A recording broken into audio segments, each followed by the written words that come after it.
So today I will talk about how to relate the partition function of the Potts model I described last time with random matrix integrals.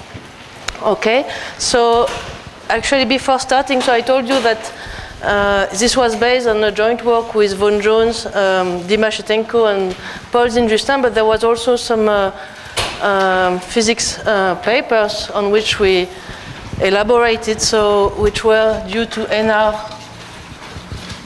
and Christensen and Kostov and Stodacher. So this is about the ON model. Okay, and this were the place where we kind of started our work and saw how to actually build this matrix models for the Potts model. Okay, so let me go back to yesterday, to the point where I was yesterday, and I was telling you that the way to relate random matrices with this combinatorial problem was by using Wick formula. So I remind you Wick formula. So it is that, so if you take G to be a Gaussian variable, then you can see the moments as some numbers. So the number, so you can see that as, so you can write endpoints on the line. And this is a number of pair partitions. So of these endpoints. And you can also, so other ways I will represent that is by drawing the points on the circle. So here you have to understand that these points are drawn on the line because they are labeled somehow. So you have to put a starting point so that this is the same problem. And you look at this problem. And this can also be seen as looking at some vertex with degree n, and looking at the number of pair partitions. Okay, so this is easy to prove. And the generalization is that if you take a Gaussian vector, which is centered Gaussian vector, then if you take the joint moment G1 times Gn, so this will be the number, the sum over all the matchings pi.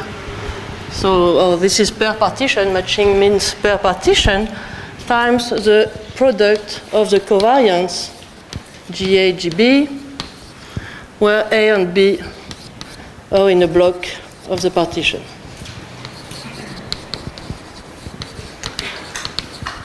Okay? So what I want to do now is to use this Wick formula to consider random matrices. So as I said, I will consider Xn, which is a matrix from the GUE. So this means that Xn is Hermitian. And the entries of Xn are just so complex Gaussian under the diagonal, and real Gaussian on the diagonal.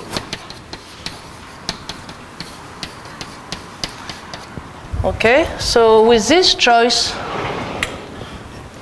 you can compute the covariance of the entries. So KL, and this is 0 unless Ij is equal to Lk, in which case this is 1 over n. Okay, I mean, the point is that here the expectation of the square is going to be 0 because you're in the complex case. Yes? Ij equal Lk. Yeah, I mean, it has to be the conjugate. So, of course, this is Xn bar of Gi. Okay, so if you want this to be non-zero, you need to take the modular square, and this is when Ij equal Lk. Okay, so now I want to use that together with the Wick formula to compute the expectation of trace of moments of your matrix. And what I want to prove is that this is given by the sum over g greater than 0, 1 over n to the 2g times the number of maps with genus G built over one vertex with degree k.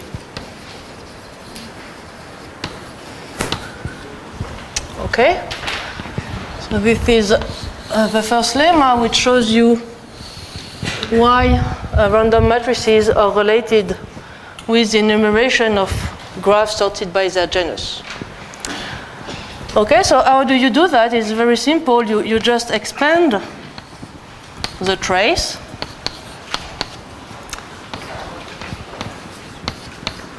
So you write that as 1 over n times the sum I1, Ik equal 1 to n. And then I have the expectation of xn I1, I2, xn I2, I3, until xn I3, Ik. Oh, sorry, Ik minus Ik I1. Okay? And I want to use this kind of representation of Gaussian expectation because this is a Gaussian vector. Okay, so what I do is that I represent this moment as a vertex, so a fat vertex actually. You will soon see why. Let me represent this. Let's say that k is equal to 6. And at the end of each of this branch, I will have one of my Gaussian entry which will lie. So here I will have I1, I2, I2, I3, I3, I4, I4, I5, I5, I6, I6, I1. Okay, and I imagine that I'm taking the moments, and here at each endpoint there is this Gaussian entry which is lying. So I know by this Wick formula that to take the expectation I have to match these endpoints. Okay, so let me do a matching. So like this. Whoops. Like this. Well, okay, I am lucky. So this is one matching. And here I see that I have to multiply by the product of the covariance. So I see that if I want this graph to have a non-zero contribution, I need I1, I2 to be equal to I4, I5. Okay, and this, so 1 of I1, I2 equal I4. So I2 has to be equal to I4, and I1 has to be equal to I5. I2, so this is the product of the covariances. So I2, I3 equal I3, I4. And the last covariance is I1, I6 equal to I5, I6. Okay, so this is, so you look, you make the matching, and you just sum the product of the covariances. So for which product this will be non-zero, you see that you need to have this matching of the indices because of this condition. And if you look at my fat graph, this means that on each of these faces, the indices has to be constant. Okay? And here I have to divide also by n to the 3 because I have the 1 over n. Okay, so what I find when I do this expectation is that this will be the sum over 1 over n over 3 And so this graph will come n to the f times, because the indices are constant, so I can sum over all these indices, n to the f. So here this should be k over 3, k over 2. Okay, this is the number of edges. Okay, and here I sum over these maps. We built over the vertex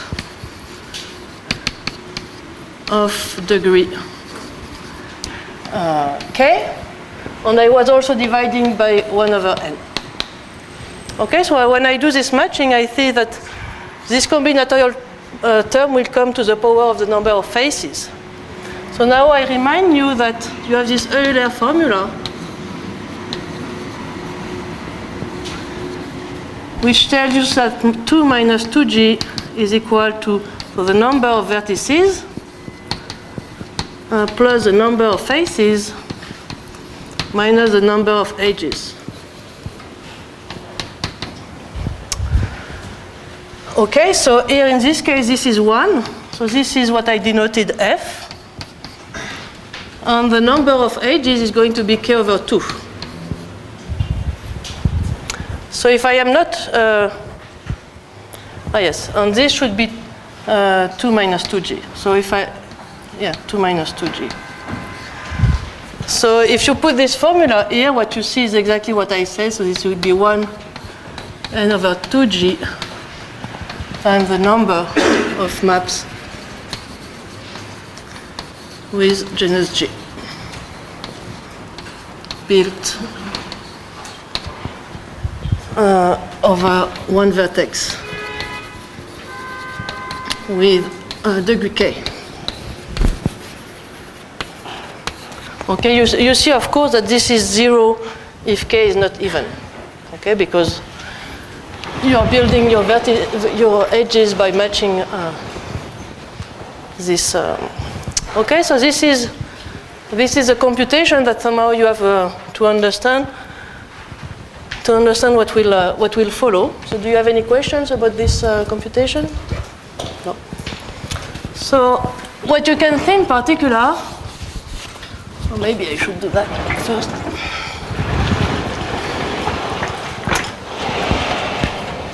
So one of the application of this result is when you take the large n limit. So the application, so this is what is called Wigner theorem. Well, in a special case. So this is at the limit as n goes to infinity of the expectation of 1 over n trace of xn to the k. So it's just the number of planar maps. Okay, so you don't allow crossing, so it's a bit simple.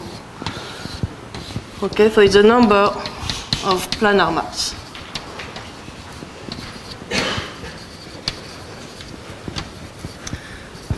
Built over one vertex with degree k. Okay, so this is also actually the moment of the so-called semicircular law, which shows that the empirical measure of the eigenvalues of xk is converging to this semicircular law. Okay, so this shows that at the limit, when you look at large random matrices, usually what you will see is a planar picture. And this will be, this seems to be a very generic phenomena. And now I want to, I would like to elaborate on this result to go to the Potts model. Okay, so you can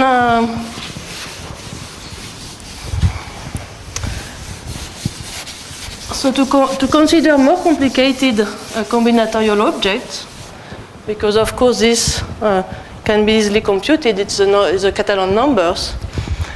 You can, for instance, consider the case where you have not only one random matrix, but you have several independent random matrices. Okay, so consider X1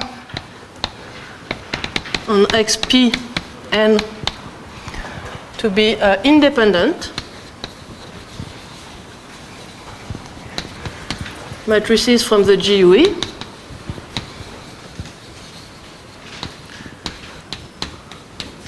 And you would like to understand what is the trace of words in these independent matrices. So if I have a word, Q of X, 1 XP, which is XI1 XIP, XIK, okay, where the IL are between 1 and P, what I will do is I will associate to this a vertex, as I did here, but this time with colored half edges. Okay, so I will write that this is in bijection with what I called a star of type Q, which is a vertex with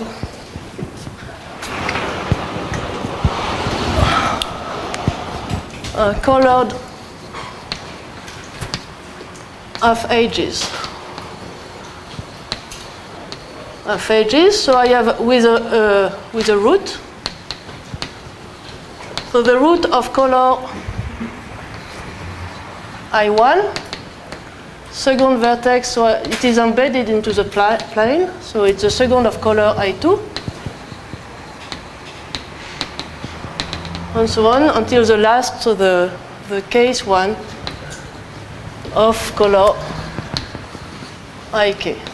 Okay, so for instance, if I take Q of, let's say, two matrices, which is like X1, X2 square, X1 square, X2, so I will associate to this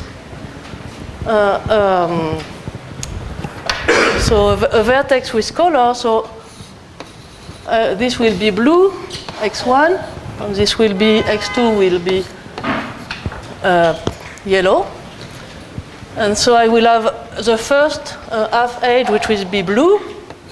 Then I have two, so this is drawn in the plane with some orientation. And I have two with color yellow, then two with color blue, and one yellow. Well, I could have put another one if I wanted, like this, so that it's not too symmetric. Okay, so this is just a bijection, and you can generalize this result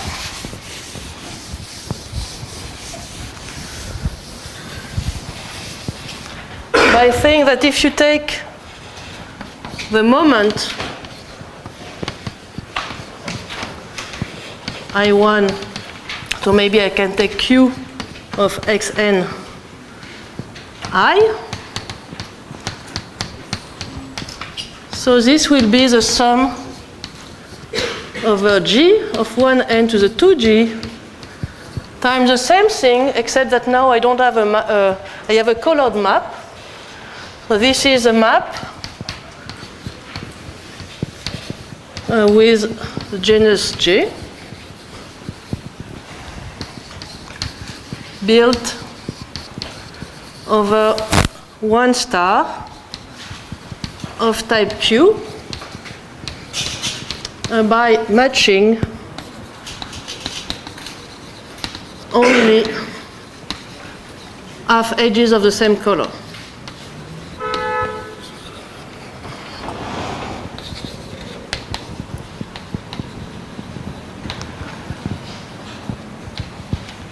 Okay, so this result is pretty clear because, I mean, it's exactly the same thing as what we did before, except, of course, I erased that.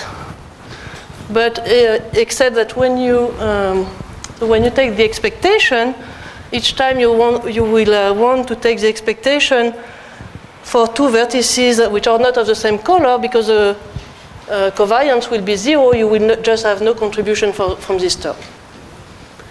Okay, so you see that as soon as you start to have several random matrices, you can go to much more complicated combinatorial equations which concern colored graphs, colored maps. Okay, so now on this, the same type of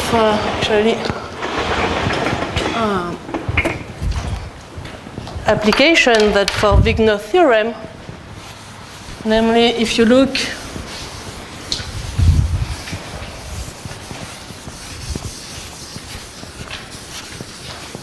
okay, so this is Voiculescu theorem. Well, also a simple application of Voiculescu theorem, which is that the limit as n goes to infinity of 1 over n. Sorry, but why we did not do the Wigner theorem? Because we checked that the moments are the same, but we don't yet have the law of big numbers for. Okay, I could have done it. Okay, so it's simplified, it's just in expectation. I think Wigner's theorem is almost surely, but this is not a big deal because I mean, okay, I didn't prove almost sure convergence, only convergence in expectation. But you have concentration result, you can do second moment computation exactly as here. You can do many things to do that. So here actually I will always do moment computations. Okay? So what I just wanted to say is that if you have P, so if you, now you look at this expectation of trace of words, then you have this number of, so if you look at the stars,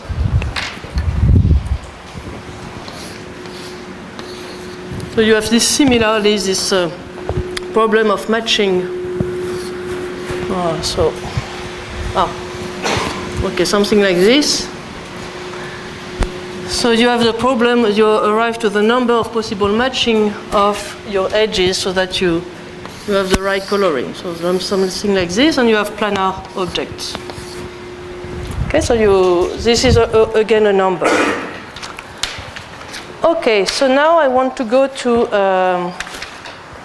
the Potts model. Yes. Okay, so what did we want to do? The Potts model, the problem looked a bit different. Yes? So just to make sure I'm Yeah. correct, Q there stands for a generic word, right? Yes, and this is a vertex, this star that I associate to, so it's in bijection. Okay, to any monomial Q, I can associate this type of vertex. Well, it's not really a vertex because it has these half edges with colored, and it's drawn on the plane, and then you do the matching, and you count the number of possible matchings, so that it's planar. Yeah. So this should be the star of type Q.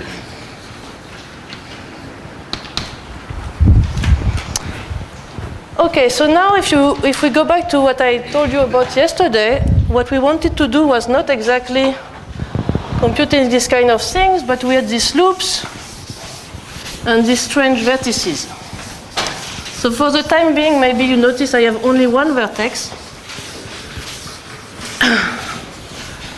But later on, I will go to several vertices. So if you remember yesterday, I had this kind of vertices. So there was actually shadings. And I was asking the number of possible configuration where I have this type of vertices and how to match this guy so that at the end the picture have a given number of loops. So now that I have only one vertex, it's kind of easy. And I mean, you can see that you have two solutions. Either you have two loops, or you have one loop. And therefore, each occur with only once. So this is not a very, with one vertex, it's not a very nice question, but I can start complicating a bit this question and looking at more complicated vertex. So I have only one vertex for the time being, but let's say I look at something a bit more interesting. So this is what is called Temple-Ellipse diagrams.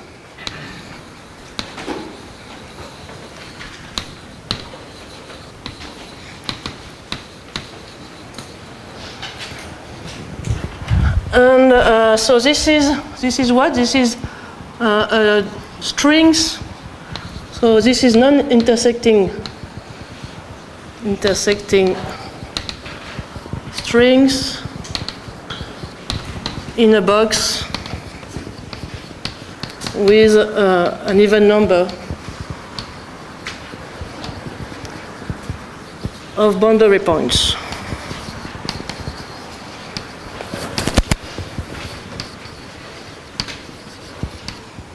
Okay, so this looks like this. So I could put some shading. Let's see. No. But if I have only one vertex, the shading will not do any complication in the enumeration problem, because when you're going to do the matching of boundary points, you cannot go to an odd place. So it will be exactly the same if you have shading or not.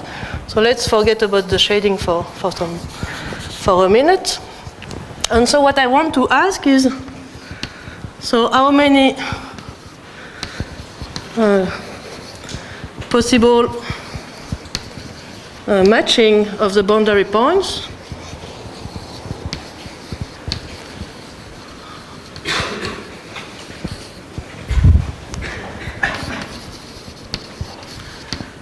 so that you have, there exist, let's say, P loops. Okay, so you fix here some Temple-Ellipse element and you wonder how to count this guy. And this starts being a much more complicated question. And actually, there is still an open question which is kind of related to this kind of analysis, which is if you are given, I think it's still open at least, if you are given n point on a line, how many meanders can you draw which, oh, let's see. Whoop. How many meanders can you draw that are going through these points? Okay, so you fix n points, so 2 n points actually, and you ask what is the number of this configuration with only one loop you can make. And the behavior of this kind of number as n goes to infinity, I think, is still an open question. There is some conjecture due to De Francesco using matrix model, but it's still very far to be on a good mathematical ground. So here we ask a slightly different question. We fix what is under the line, and we ask what is the number of possible configuration with given number of loops. So it could be 1. Okay, and now I want to do it by random matrices. Okay, so how do I do it with random matrices?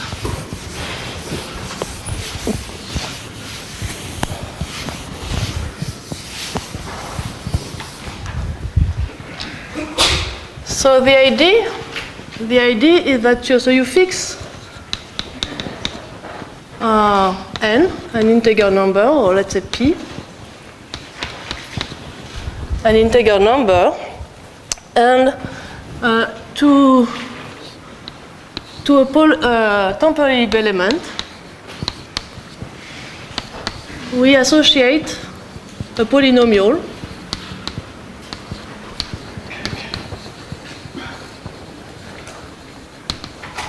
in, so p non-commutative variables as follows. So it's q b of x1 xp, which is the sum xi1, so xi 2k, so b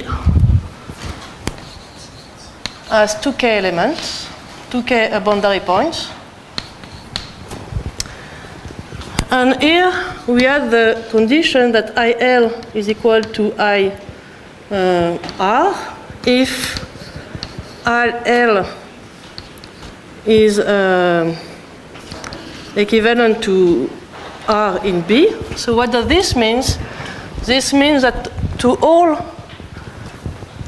the boundary points in B, I gave a number 4, 5, 6, 7, 8, and I say that I is equivalent to G in B, if and only if, so maybe I should write it over there. So L is equivalent to R in B, if and only if L and R are linked by a string.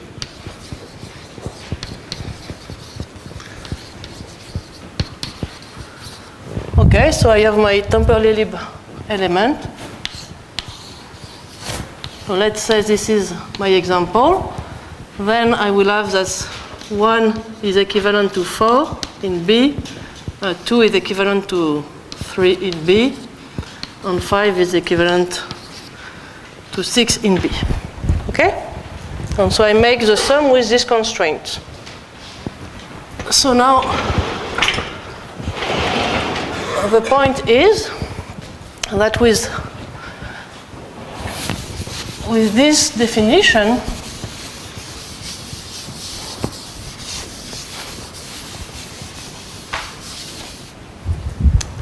okay, so with this definition, so the lemma is that so the limit, so if x1, x and p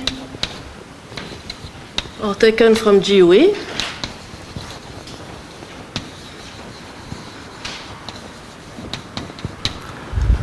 then the limit as n goes to infinity of the expectation of 1 over n the trace of QB, x1, xp. So this is the sum of p to the number of loops.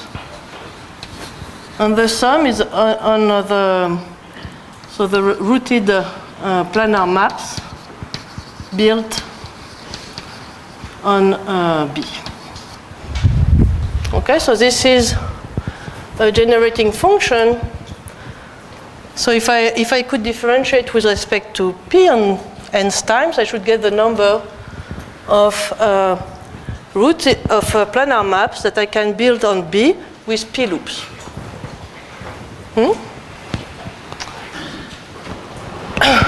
Okay, here, as we will discuss later, for the time being, p is an integer number.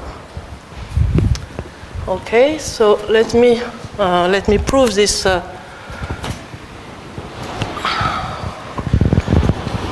let me prove this.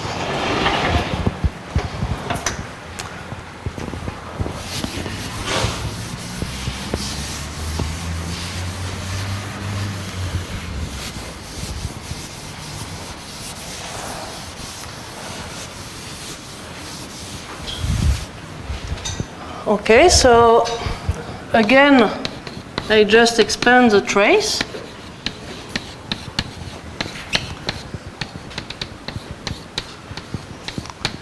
And so this will be the sum. So over this ik equal il if k is the same in B. And then I take this expectation of 1 over n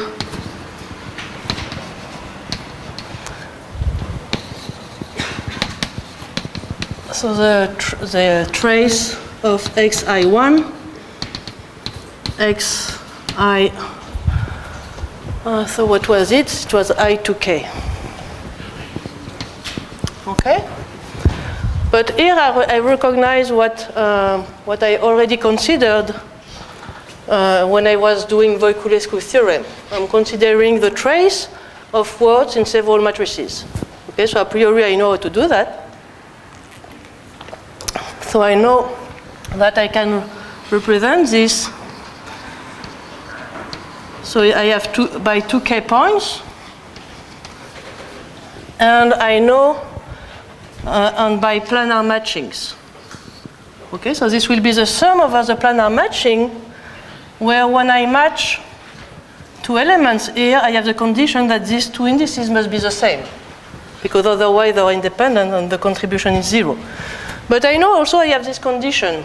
So this condition means that I know that the i's have to be the same, and I can, if I have the same b, so let's say that b is something like this, I know that the indices on these strings are constant.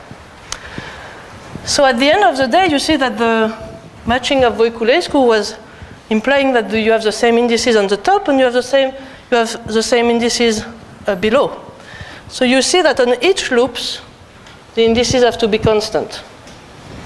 So if you are given a loop, the number of times this will happen will exactly depend on the number of loops. So each configuration will happen, so p times the number of loops. So was this clear? So somehow this polynomial is just chosen so that you have the same letters if you have a string, and Voiculescu matching gives you a temporary element on the top, and the number of times each configuration appears will just depend on the number of loops. Okay, so this is somehow what physicists are using. However, so you see here it's just a polynomial. So in principle, you can retrieve the number that we are trying to compute from this type of results, if you have this for any p. But later on, we will have series. So at some point, we want also to be able to differentiate with respect to p. I mean, we want to compute really the generating function, not only at integer values of p. So the question is,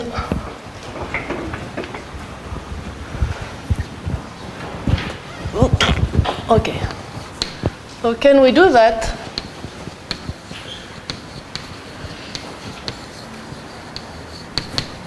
For p not integers. So can we do that? This means, can we find random matrices on polynomial so that I have a way to go from expectation over matrices to this type of generating function? And there is the answer.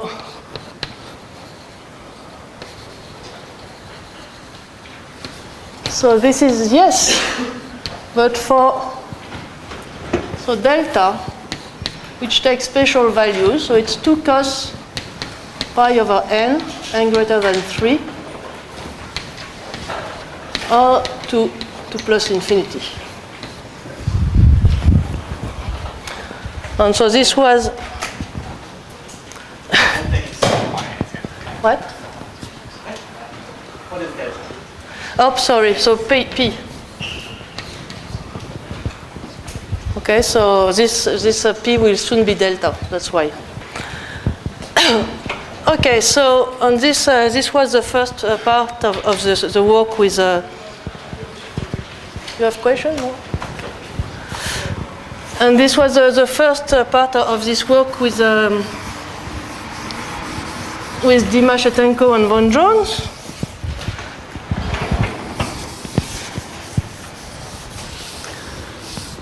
And you can, so maybe I should say a word here. So the point is that you do not expect to be able to prove this kind of relation for absolutely all p, because you see that somehow here you have some expectation and you have some trace, so you have something which has some positivity property.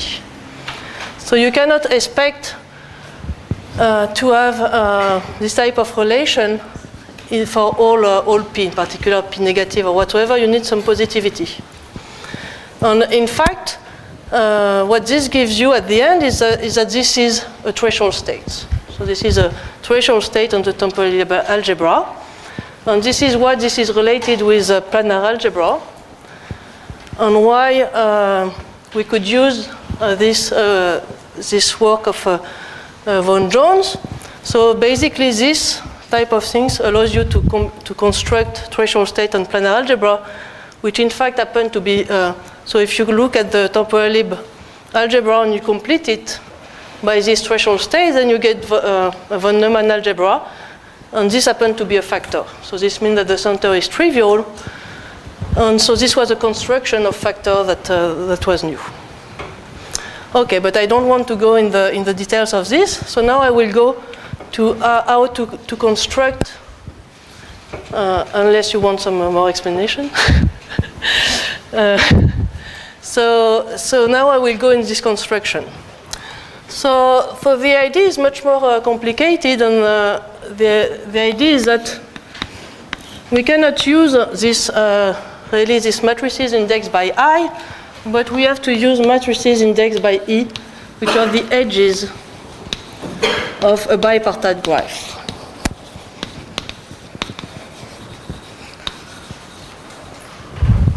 Okay, so I will consider gamma a bipartite graph. So this means that the vertices can be separated into V plus and V minus, and the edges are always going to from V plus to V minus or V minus to V plus. And we will consider for the adjacency matrix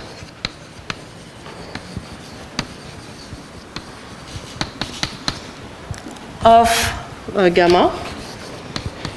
So this is the matrix where so if you have n vertices, this is an n by n n by n matrix whose entries are counting the number of edge between the vertices. And we will look at, so by the Perron-Frobenius theorem, this is a real matrix with positive entry, so its largest real value, eigenvalue, as eigenvectors with, which have positive entries. Okay, so delta is the largest eigenvalue with eigenvectors with eigenvector that I will denote mu v, so v in v, and so mu v are positive. Okay, so delta will replace the p. That's why I denoted p. And it happens that if you look at these possible values of the largest eigenvalue of the Perron-Frobenius eigenvalues of adjacency matrix, then you have only these possible values.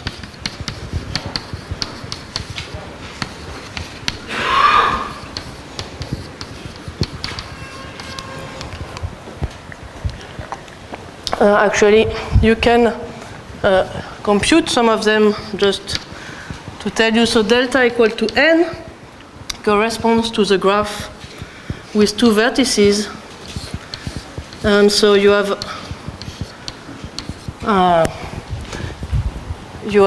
2n, so you have n edges in one direction. Yes, I should have said that each edge E is associated with some edge E opposite, so that E opposite is the inverse of E. So okay, it's the same edge but in the opposite direction.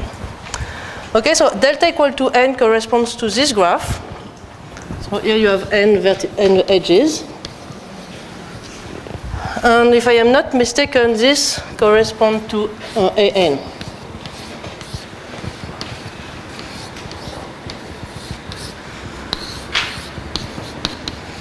So this gives you this, so I think p over n plus 1. Okay, so I'm just giving you some example how to find the delta, some graph with a given delta. Okay, but in general you have to know that the graph may be infinite. Okay, so now I'm going to construct my matrix model.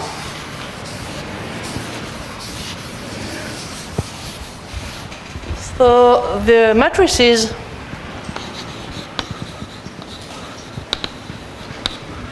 so they will be indexed by E and they will be filled only with IID Gaussian.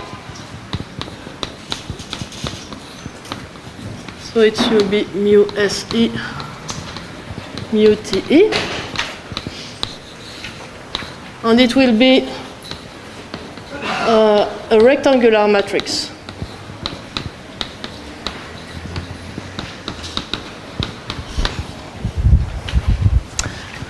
Okay, so this will be the matrix, the element of the matrix, and the polynomial QB.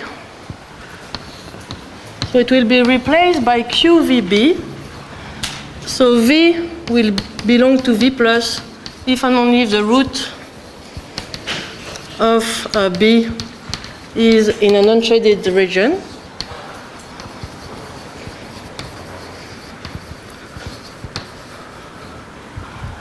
And QVB, so of XE,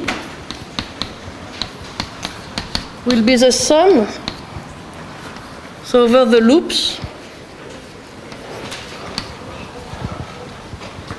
So I will have some weight, XE1, XE2K. So what is that? So it's similar to what I had before, except that these times the matrices are indexed by edges of the graph, and I sum over the loops LVB. So which means that so the loop is from V to V with 2K steps, and you assume that so if W is EI1, EI2K, then you assume that EL is E opposite of K if L is equivalent to K in B. Okay, so before I had this condition that I was assuming that Xi, the two, I have this index I which is repeated when I am over a string. Here I assume that I have the same edge but in the opposite direction.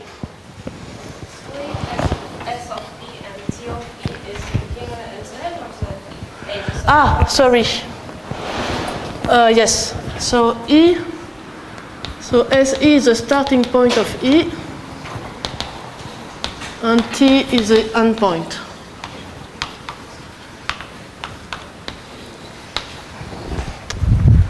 Of E. Yeah. Thank you. And so sigma E is a weight. So sigma W is a product of the sigma EI. So sigma EI is also a weight mu, so I think it's T over mu SE. And here I make the product over the EI.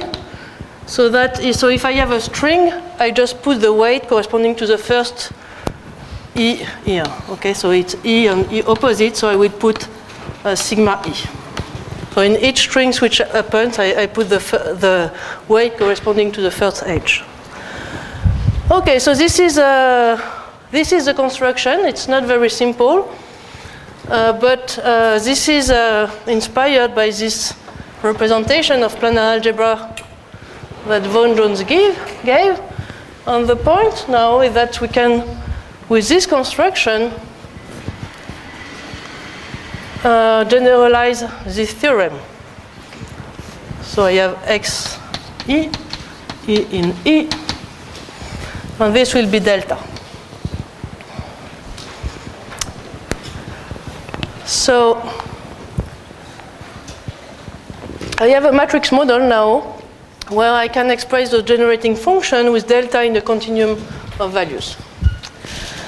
So this is the first step of the construction, and now, as you can believe, I want to have several vertices. Until now, I was considering this combinatorial problem on this relation only with one vertex. And I want to have several vertices to be able to consider the Potts model. Does anyone have some question about this construction over the edges? So if you think about this, in the case where I have this graph, so delta equal to n, and mu v is always equal to 1, you can see that the weight is disappearing, and you have exactly E edges on the endpoints and starting point are always the same. I mean, you have only two. So you find what you had before, and this is a way to make it more complicated. So it's not completely clear. So you can see also that you have several choices of your graph to do this construction. So it's not completely clear how much this graph is either important for the problem, but at least in subfactor theory, you have a way to choose your graph so that it is a principal graph and it is the invariant of subfactors. So maybe there is a way to choose the graph which would be more relevant than others. Okay, so now I'm going to go to several vertices. Unless there are questions. Maybe I can say a word about the proof. So, I mean, for instance, if you consider this guy, so if you want to consider this guy, so what you compute, so you see what you want to get is delta.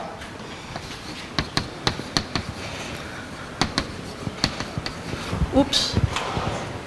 Actually, I forgot to put something here, it's mu v. So you have n mu v, trace on this thing will be, so the square root of mu te divided by mu se, and you have xe opposite, and you sum over all the e which are starting at v. So you can expand this, so this will be the sum xe ij square, and you have I which is between 1 and n mu se, and g1 n mu te. Okay, and this guy will give you a contribution, so what you find is that this is 1 over mu v times the sum over all the e, so that Se is v. So here you have the covariance which give you 1 over n mu v mu te square root. Here you have the weight which is mu te over mu v. And here you have the number of times these guys occur, so it's n square mu se mu te. Okay, so I see that I was wrong. This should be this. Let me check.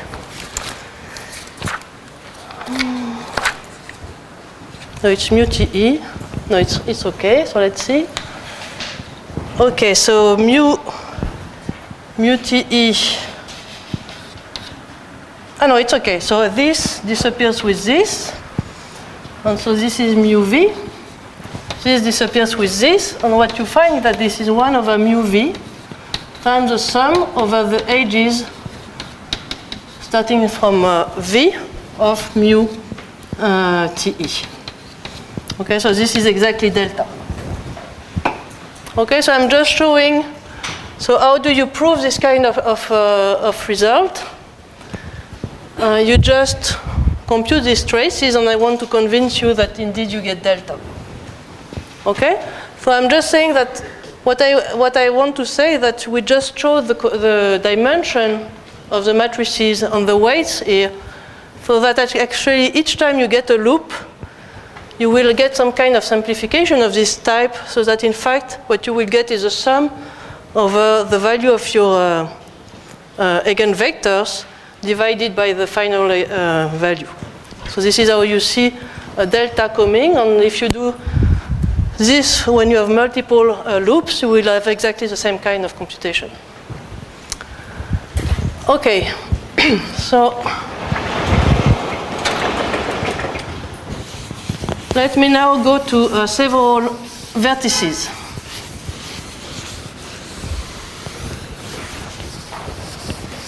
Okay, so to go to several matrices amounts to consider Gibbs measure. To go to several vertices, yeah, amounts to go to several to Gibbs measure, and this goes back to 't Hooft. Okay. So what 't Hooft said in the 70s is that consider the trace. So I go back to general Q, Q1, Qk, which are monomials in P letters. And so what you do is that you consider the expectation of the exponential. So you take the trace, you take the expectation, so this is a GUE law.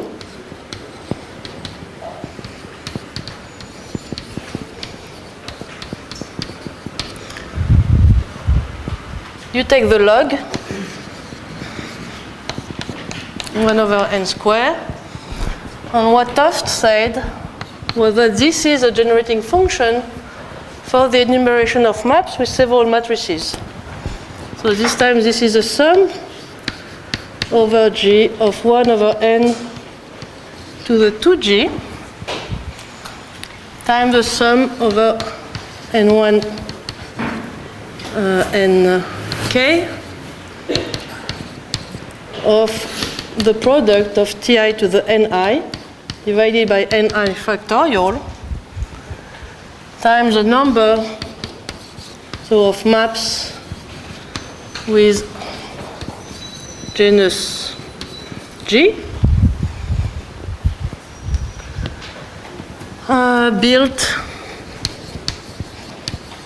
over so ni stars of type Qi for I in between 1 and k.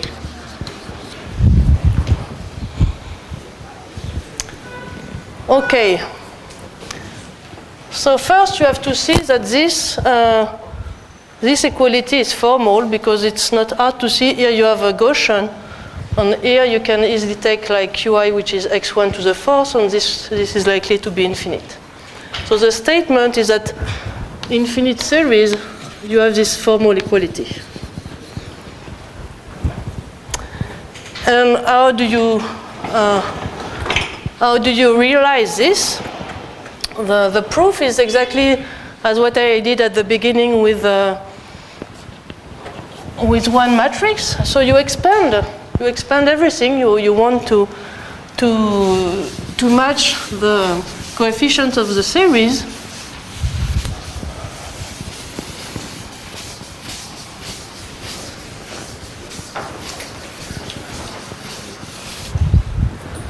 Okay, so you expand everything, and what you will get is some expectation of product of n trace of Q ij, G equal 1 to R, and you want to compute this.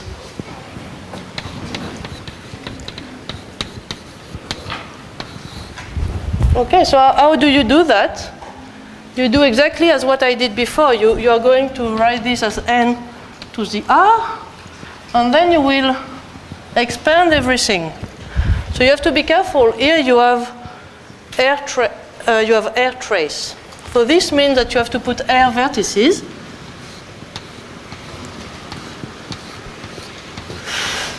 So I draw my air vertices.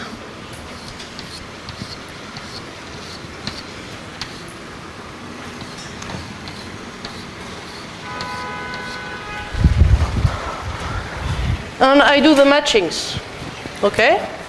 So how many? 5, okay. And then you do the matching.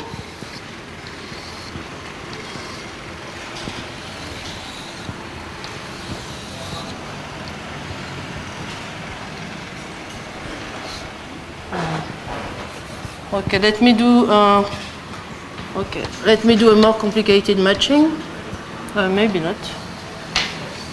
Oops. Okay, so I do a slightly different thing to tell you that in this case, when you do the matching, so you don't need to have connected graphs at this point. Okay, and what you count is that, so this will be the sum over all these graphs, and you see that you will have the number of times where such a graph will happen will depend only on the number of faces, but you have to be careful if you have disconnected elements that these faces and these faces will count. Okay? So what you find is that this will be the sum of, so n to the r, and you have n to the sum of the number of faces of map I, and times the number of maps, so I maps,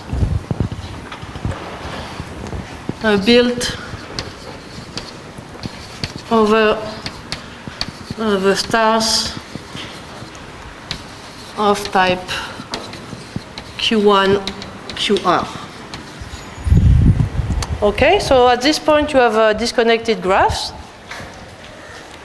But a fact which is well known, at least in combinatorics, is when you have this type of products of graphs, I mean the numbers just split and can be written as products of number, then taking logarithm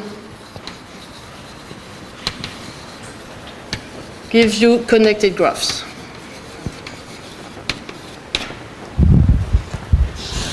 So indeed, here you have maps, because you should remember that that maps have to be connected. So this is the formal proof. And if you want to indeed take limits, you need to do some extra work. Since you want to, you cannot use this formal expansion, you need to make sure that somehow these things converge. And so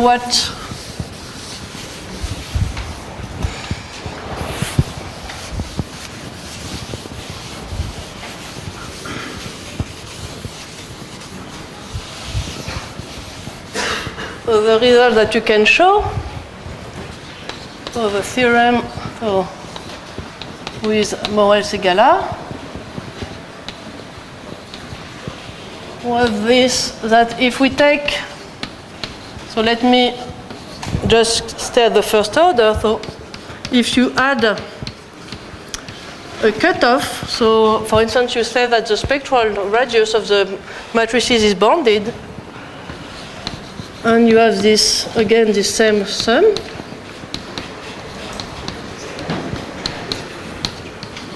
D mu1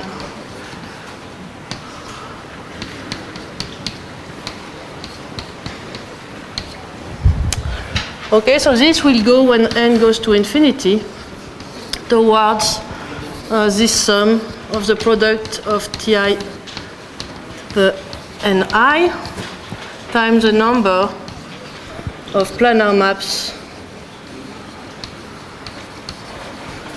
built over so Ni stars of type Qi. So this is for L big enough, so strictly bigger than 2, let's say bigger than 3, and Ti small enough, real small enough. Well, what you need is that this thing is real. Okay? So what we just said is that this formal expansion can be put as a true limit, provided you add some cutoff so that things do not blow up, and that you take the TIs, the parameters small enough, so that indeed you are in the so that indeed you are in the right regime. Okay? And what you can see, actually the way to prove this kind of things is to prove that, so if you look at the Gibbs measure, so if you look at mu n v, so if you look at the law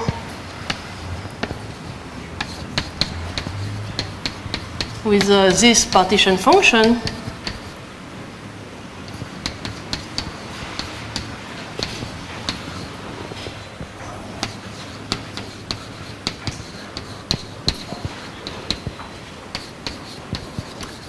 Okay, so if you consider the associated Gibbs measure, and you consider the expectation of traces of polynomials under this Gibbs measure, so this will converge toward the same type of generating function.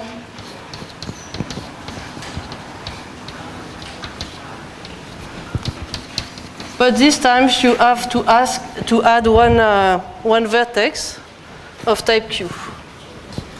So it's planar map built over one star of type Q and Ni stars of type Qi. Okay, these two kind of statements, I mean, it's well, yes?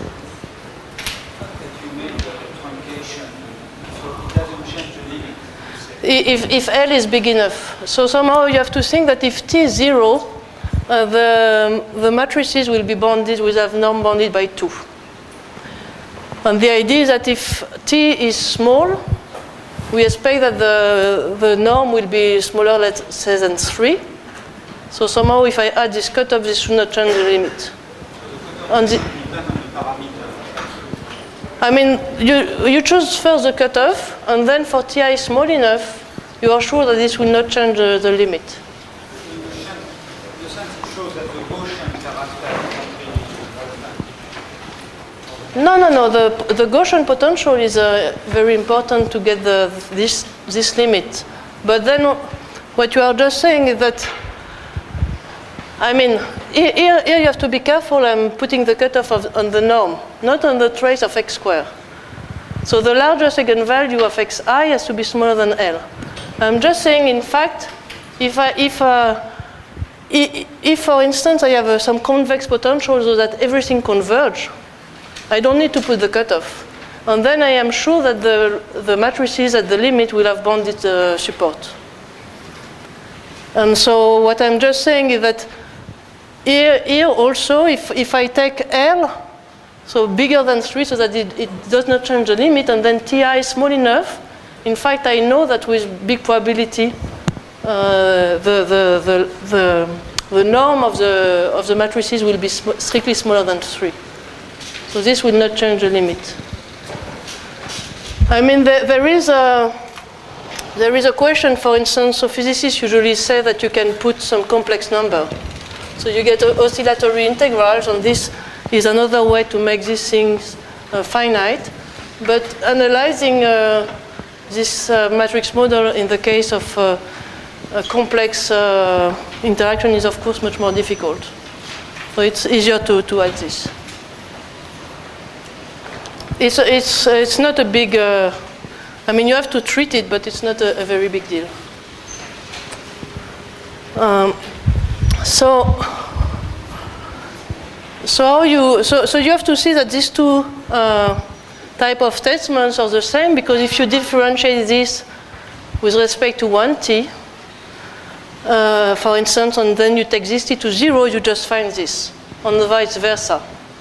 So somehow getting the limit of the free energy or of this kind of object is the same, provided you can do it in a wide enough generality.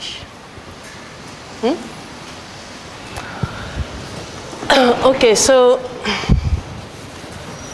maybe I just make a point about the proof, because in fact the proof goes back to this third equation I told you yesterday about. So namely, if you look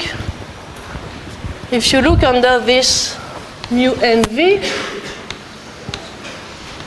you try to evaluate the trace of xi q, where q is some monomial,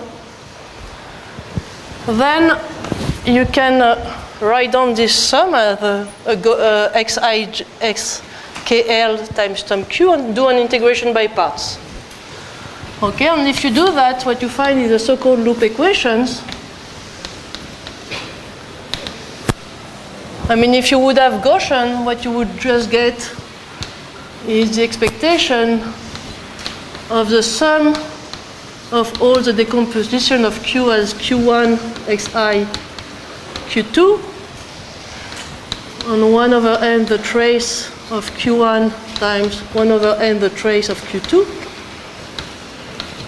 And here you have some, so V actually is a potential.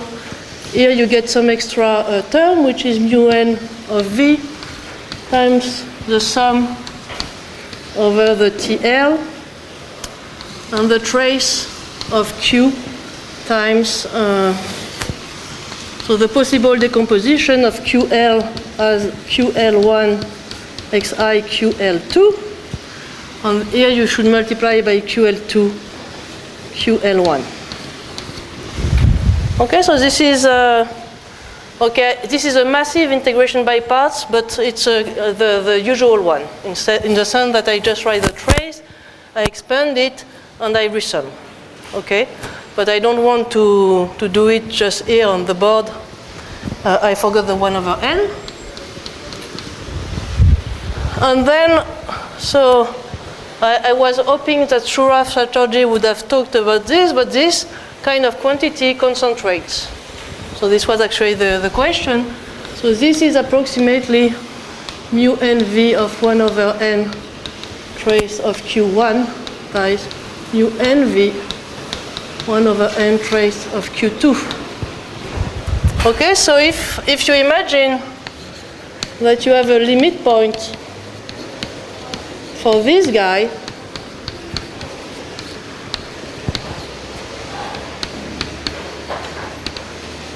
for all q, then you see that this q will satisfy the equation tau xi q, which is the sum over all the possible decomposition of q in q1 xi q2, tau of q1, tau of q2, plus the sum over TL, the sum over the decomposition, so QL or the monomial from the potential, QL1 xi QL2, and there I have tau of Q, QL2, Q1L.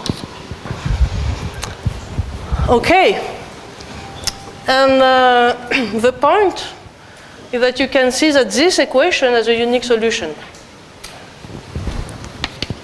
So provided the TIs are small enough.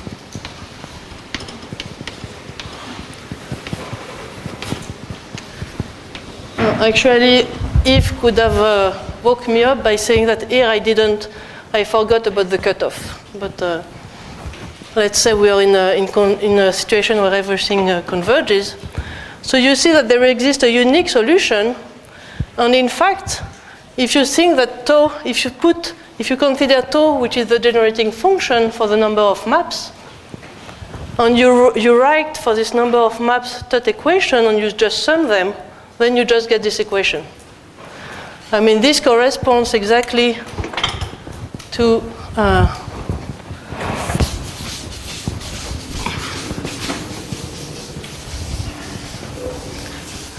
so this corresponds exactly to what I said yesterday.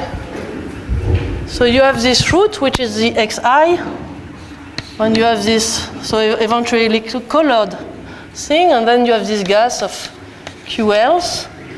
And so this corresponds to separating the map into two, and this term corresponds to just choosing one star from the potential and matching the stars.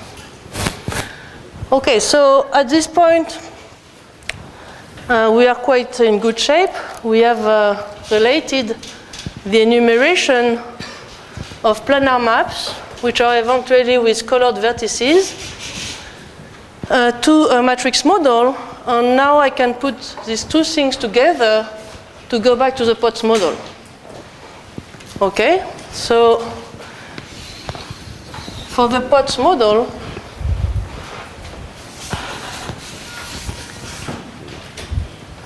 I can do the same with the Potts model.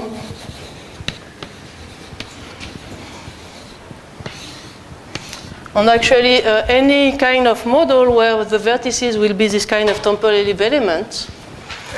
So I need to choose the potential, which is one of these QVB that I talked about. So for the Potts model, I had this. And I had this with the opposite shading. So to this, I associated this potential QVB1, which is 1 of V, so in V plus. And then I do the sum of this sigma E, sigma F, XE, XE opposite. So this is for this first cup. And XE, XF, XF opposite. So again, E are the edges of my graph. And then I have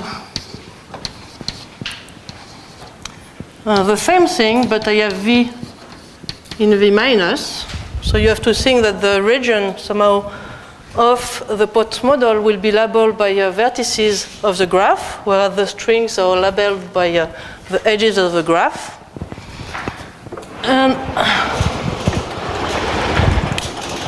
And so if we do the same thing as what I just did, so what we find, so you have to sum over all vertices.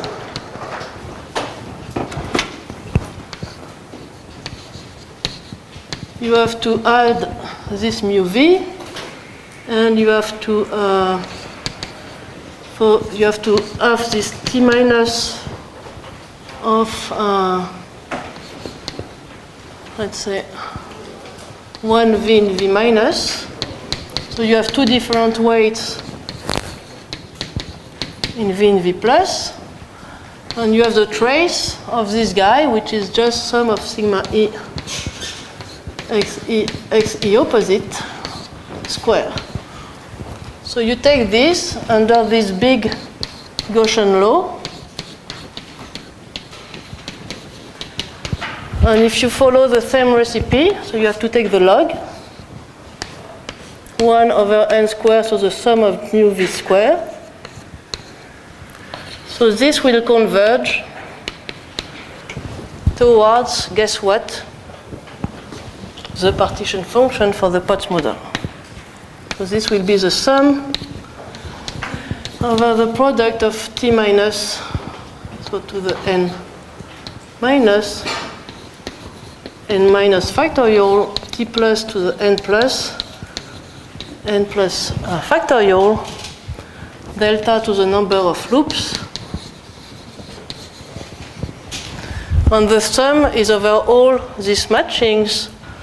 So of these n minus vertices of this type, okay, so you add this type, and you have n plus, like this.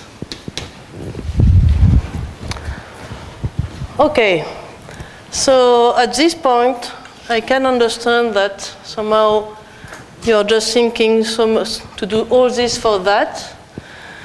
And I agree with you in principle. So I mean, you have a very, so here also you have to put this, this cutoff, big enough cutoff, so that everything is finite. So you have a very complicated integral over matrices. You take the limit as n goes to infinity, and you get your partition function. So the point, so in general, it's very difficult to compute these kind of things.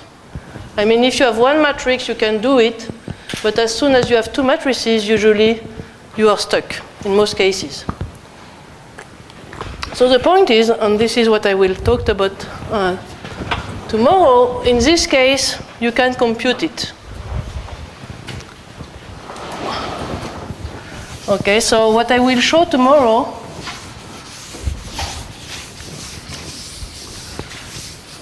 if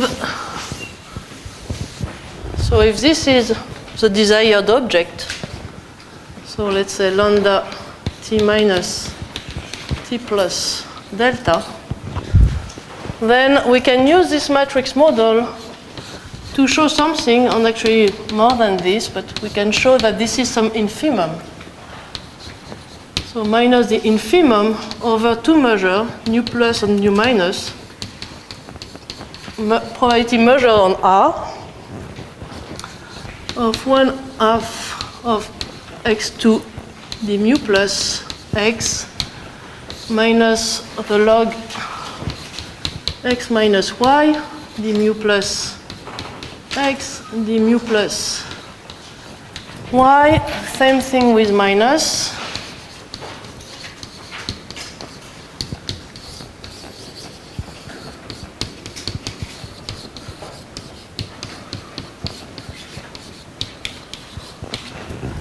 And plus, so the interacting term, which is log 1 plus square root of 8 t minus, so t minus and t plus are positive, x plus square root of 8 t plus, y d mu plus of x, d mu minus of x. Okay, so this is a big formula, but still, I think it's quite a good point to end this course today. You get from this kind of complicated formula a limit for your free energy in terms of some infimum of two probability measures. And I think, I mean, without going through matrix integral, it would be quite difficult to get this formula. And actually, it turns out that you can analyze this formula and, for instance, get properties of the generating function such that algebraicity for delta, which is 2 cos pi over n, or things like this. So tomorrow we will see that in this case, indeed, this formula can be used to compute the limit. Is this works for any graph or just for formula? No, this is for any graph. Okay. Okay, I put some stuff on the carpet and he knows this. So the point is okay, so this is, okay, no, this is not for any graph. Okay, what we will see tomorrow is that, of course, what I talked about here was reserved for finite graphs. So delta related with finite graph, but in fact, if the graph is AN, so this 2 cos, so this graph, then we know that we can define the Gibbs measure somehow. Even if the graph is infinite, the point is that you have a strong decay of correlation, so you can still define this huge product. So then this is defined indeed for any graph. And then, so this result, we have it only for AN. But I will talk about it tomorrow. In general, you have an infimum over a family of probability measure which is indexed by all the edges of the graph and by all the vertices of the graph. And here it happens that you can see that the measures are the same for all the vertices in V plus and all the vertices in V minus. So when the graph is AN, so it's this is what I will talk about tomorrow. So this as I stated it, so the fact that you have this limit is true for any graph. The fact that you can reduce yourself to these two measures, we proved it only for the graph AN. So tomorrow I will try to prove this formula and eventually to say a word about how to prove algebraicity for the limit in the case where you have this special value of delta, which is 2 cos pi over n.